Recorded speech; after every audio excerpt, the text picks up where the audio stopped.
உங்களை எத்தனை பேர் பருத்தி பால் குடிச்சிருக்கீங்க? உங்க தாத்தா பாட்டிலே நான் அப்ப குடிப்பாங்க, இப்பெல்லாம் யாருமே என்ன மதிக்க மாட்டீங்க.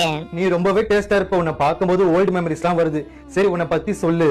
என்னோட வாசனையே அவ்வளவு நல்லா இருக்கும். சரி, என்ன பத்தி சொல்றேன். வயிறு புண்ணு, வாய் புண்ணு, மலச்சிக்கல சரி பண்ணுவேன். இங்க சரியா சாப்பிடாதவங்க நிறைய பேர், அவங்களுக்கு எல்லாம் கண்டிப்பா அல்சர் இருக்கும், அதெல்லாம் சரி பண்ணுவேன். நிறைய பேர் நல்லா இருக்கிற உடம்ப கண்ட ஃபுட்டை சாப்பிட்டு கெடுத்துக்கிறாங்க. இப்ப கூட கிராமத்துல டீ காபிக்கு பதிலா காலை வெறும் வயிற்றுல ஒன்னதான் குடிக்கிறாங்க. ஏன்னா உடம்ப நான் ரொம்ப வலுவா வச்சுப்பேன், எலும்புக்கு நான் ரொம்பவே நல்லது, மாரடைப்பு வராம தடுப்பேன். என்ன குடிச்சா தாய்ப்பால் அதிகரிக்கும், மாதவிடாய் டைம்ல உடம்பு சோர்வு எல்லாமே போயிடும். உங்க உடம்பு ஹெல்த்தியா இருக்க கண்டிப்பா இந்த ஐடியா ஃபாலோ பண்ணுங்க, நிறைய வீடியோஸ் வரும். உன்னெல்லாம் குடிச்சா அவ்வளவு எனர்ஜியா இருக்கலாம், கண்டிப்பா எல்லாருமே உனக்கு குடிப்பாங்க. என்ன குடிப்பீங்க தானே? புரதச்சத்து வைட்டமின் இ இருக்கு, மூளைக்கு போற ரத்த ஓட்டம் சீராக இருக்கும், ஞாபக சக்தி அதிகரிக்கும், நரம்புக்கு ரொம்பவே நல்லது, ரத்த அழுத்தத்தை கம்மி பண்ணுவேன், அஜீரண கோளாறை சரி பண்ணுவேன். நீங்க என்ன குடிப்பீங்கன்னு நம்புறேன், ஆனா கண்ட கெமிக்கல் ஜூஸ் வாங்கி குடிக்காதீங்க, கெஞ்சி கேட்டுக்கிறேன். நல்லதே சாப்பிடுங்க, நல்லபடியா வாழுங்க, நல்ல எண்ணத்தோட இந்த வீடியோவை ஷேர் பண்ணுங்க. தேங்க்யூ.